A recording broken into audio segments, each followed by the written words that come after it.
What's up, everybody? This is Alex Christoforou with the Duran, and I'm here with Alexander Mercouris, editor-in-chief of the Duran, and today we're going to be taking a look at the INF Treaty.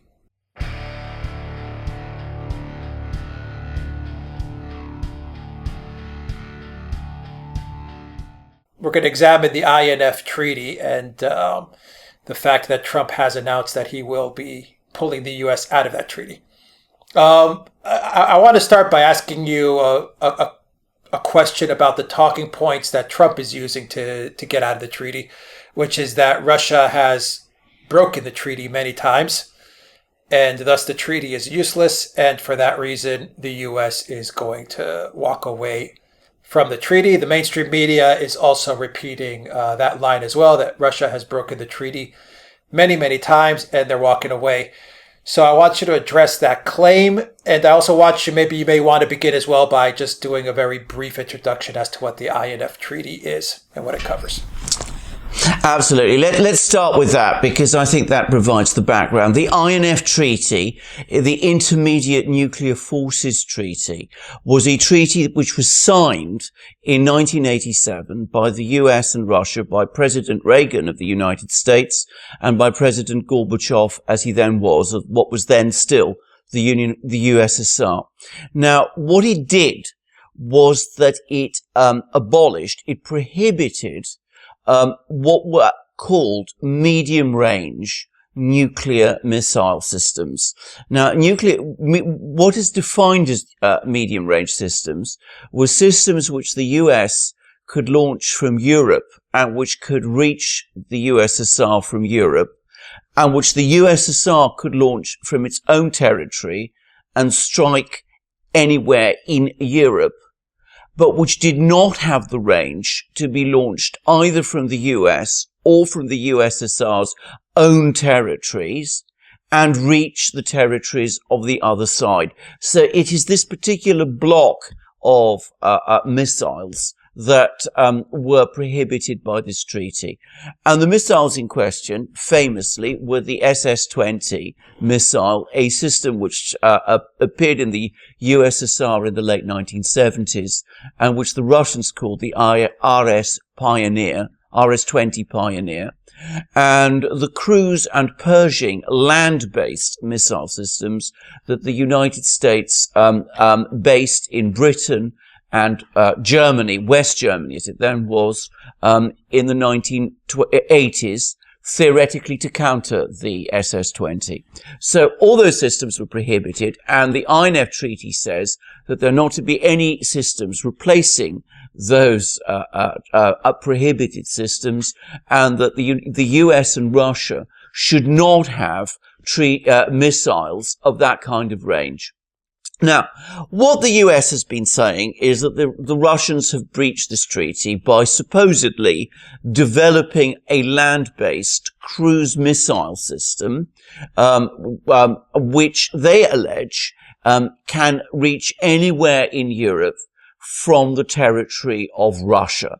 So that, on the face of it, would be a land-based missile system of the sort that the INF Treaty prohibits. The Russians categorically deny that this cruise missile system has that sort of range. Now, obviously, these things can only be resolved by an examination of that system. But what I would say about that claim is this. Firstly, it is a very thin claim upon which to base the entire cancellation of a treaty of this kind. What has happened in the past, and I will give an example, is that when one side believes that another side is in breach of an arms control treaty, there are negotiations, and over the course of those negotiations, this issue is then resolved. Now, this is exactly what happened in the 1980s with the ABM Treaty, which was another one of these arms control treaties, which was signed during the Cold War. The US at that time accused the Russians of violating the ABM Treaty by developing a particular radar system. The Russians eventually agreed that this was the case, And after prolonged negotiations, they dismantled the radar system. That is how you're supposed to proceed with these sort of disputes. Disputes of this kind happen all the time when treaties of this kind are in existence. And that is precisely what the United States refused to do in this case. They took one alleged breach of the treaty, and on the strength of that, they abolished it entirely. I would finish by saying that the Russians have also claimed at various times that the US has breached the INF treaty, but they've never used that as a pretext to cancel it. So then, why is Trump pulling out of the treaty? Really, why? Right. What's the truth? Yeah, okay, so I think there are various reasons. I mean, the first reason is that the person who's been pushing to cancel this treaty is his national security advisor, John Bolton, appointed in March of this year, and a known hawk who has a long history of opposing arms control agreements.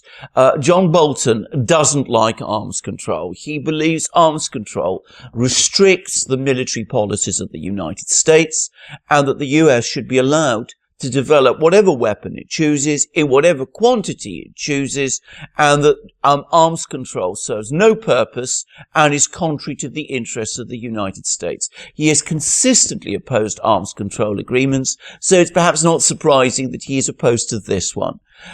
Secondly, I think a larger issue for the US is that in the 1980s, when the INF treaty was agreed, the only countries which had weapons of this kind, of the kind that were prohibited by the treaty, were the US and the Soviet Union. Today, lots of other countries have them. I mean, China has them, India has them, Pakistan has them, North Korea has them, Israel probably has them. And the US feels that it is anomalous that other countries should have systems, weapons of this kind, and that it should not. And a particular concern some people in the US have expressed is that the Chinese have systems of this kind, and the US, which is now locked in a military confrontation with China in the Pacific, ought to have systems like that, which would presumably be based in Taiwan, which would be incredibly inflammatory, by the way, at many levels, to counter these Chinese systems. However, that does seem to be an agenda, at least with some people. However, there is a third reason, which I suspect is ultimately the paramount one, which is, if we go back to March, about the time when John Bolton was appointed National Security Advisor, you will remember that Vladimir Putin, President Putin of Russia, made a speech at that time in which he unveiled a whole range of hypersonic missile systems that the Russians are developing to counter the anti-ballistic missile systems that the US has been deploying in Eastern Europe. Now, I think what is happening is that the US realizes that it cannot counter these hypersonic missile systems in any appreciable period of time. So it now wants to install intermediate ballistic missile systems in Europe in order to try and counter these hypersonic systems that are being developed and fielded by Russia, if only to a certain degree. And I think that is particularly what concerns some people in the Pentagon. Now, Donald Trump himself has given a further reason. He says that he wants to negotiate a further and better deal, including not just Russia, but also China. And one wonders what form that deal would take. But I strongly suspect that if that is the agenda, you will see attempts by the US to prohibit some of these Russian hypersonic systems that are appearing, and also the Russian nuclear-powered cruise missile systems and underwater nuclear-powered torpedoes, which the Russians are also deploying, and to which the US has no counter, and which are seen as a particular threat in the US. So in negotiations, I imagine that Russia would not give up these weapons or the deployment and development of these hypersonic weapons, correct? Not a chance. There's no way that the Russians are going to give up these weapons.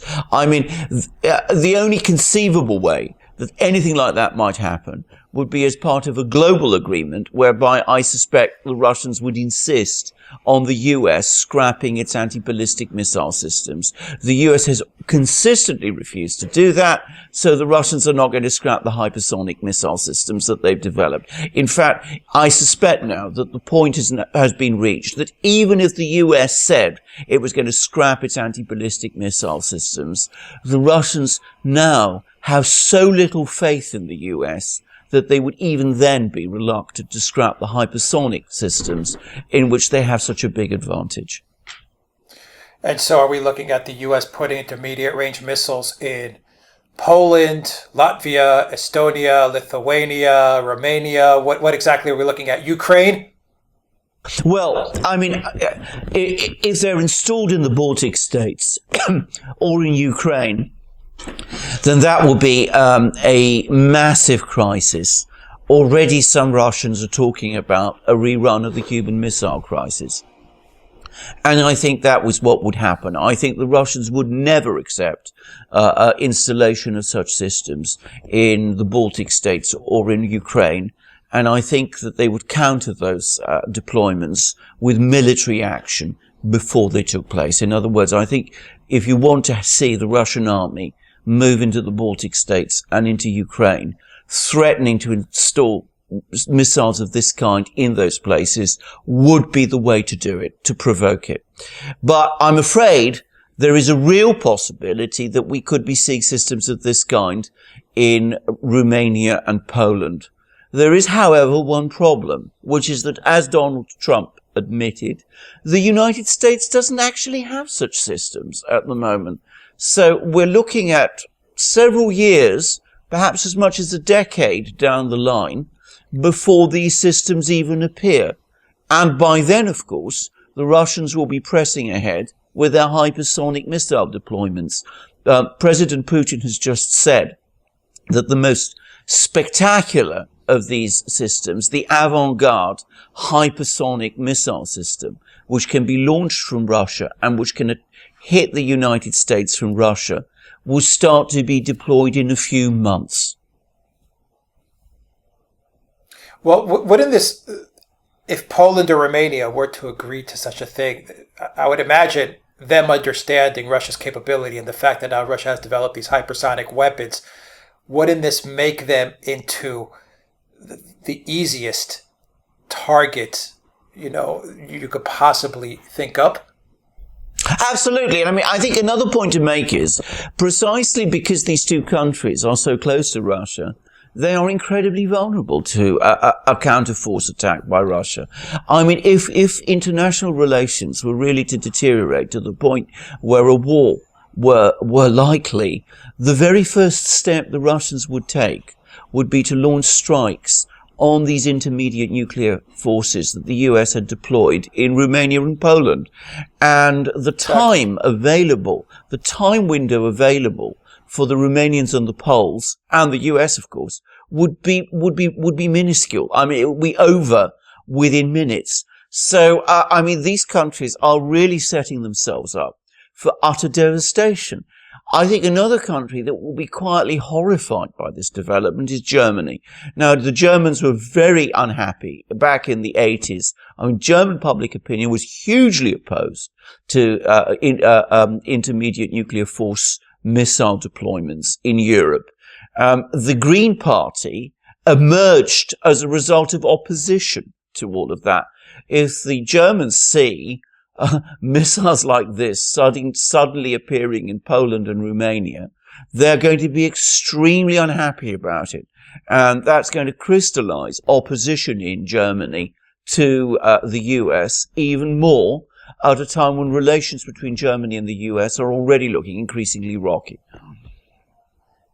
And so Bolton is on his way to Moscow, if not already there, and they're going to be speaking, I imagine, this is going to be top of the list as to what's going to be discussed.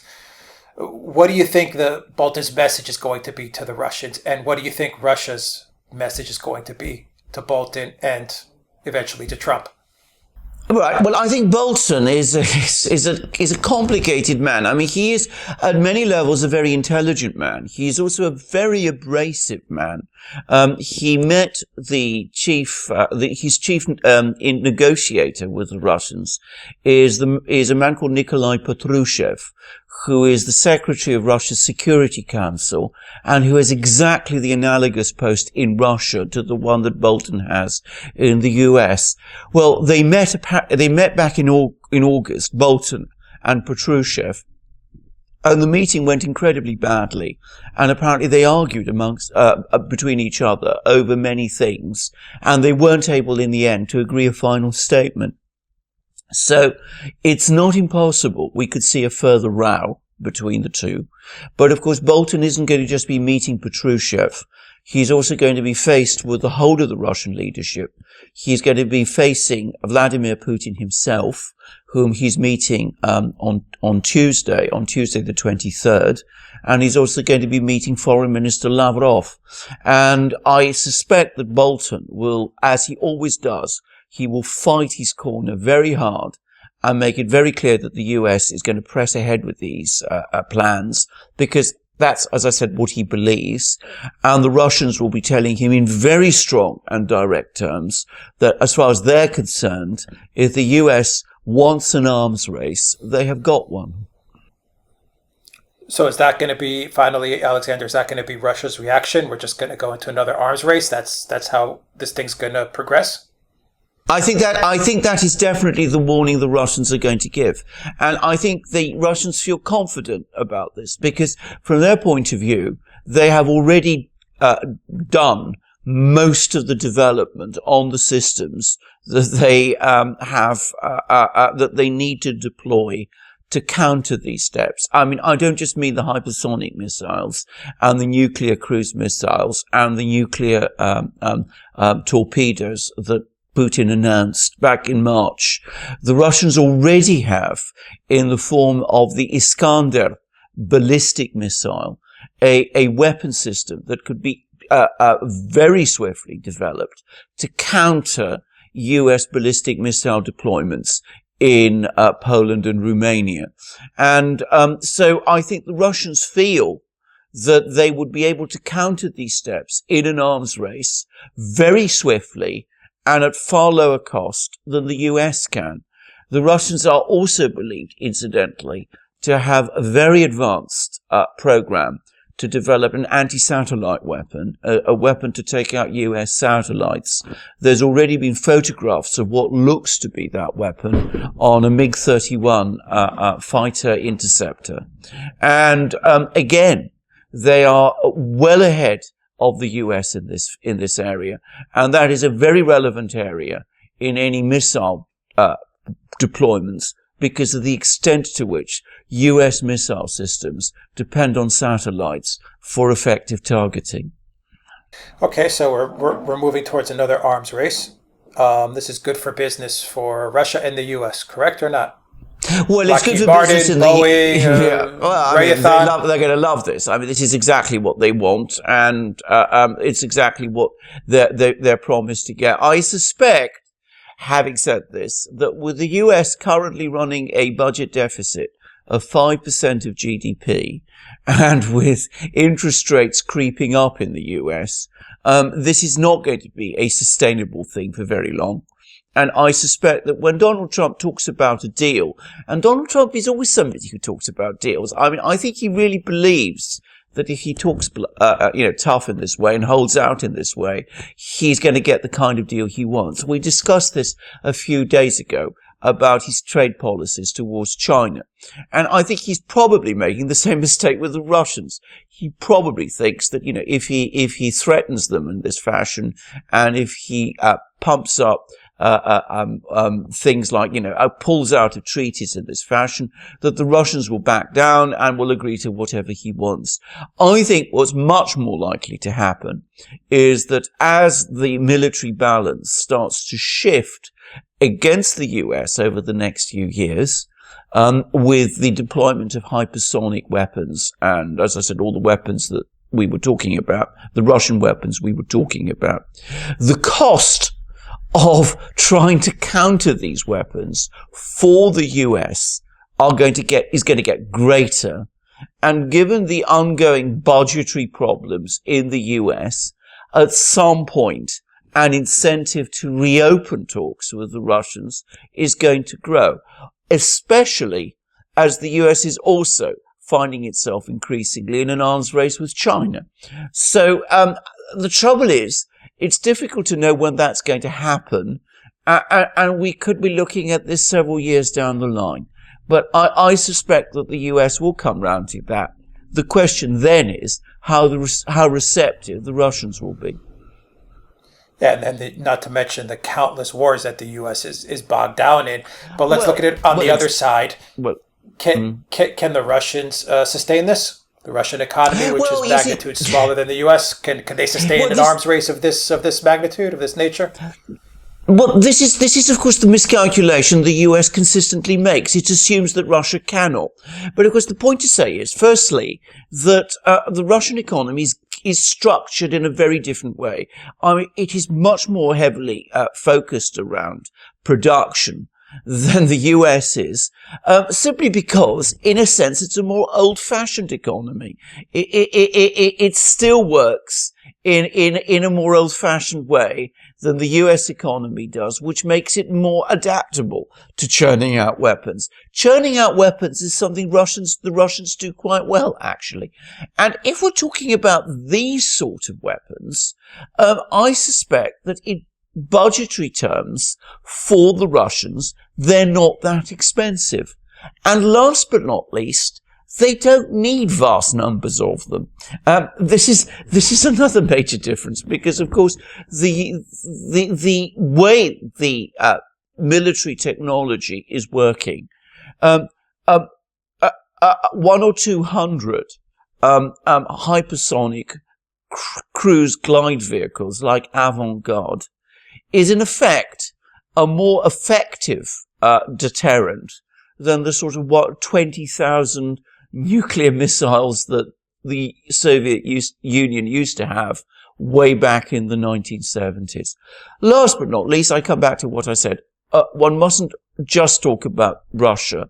I mean, Donald Trump talked about China as well. The US is involved in an arms race with China.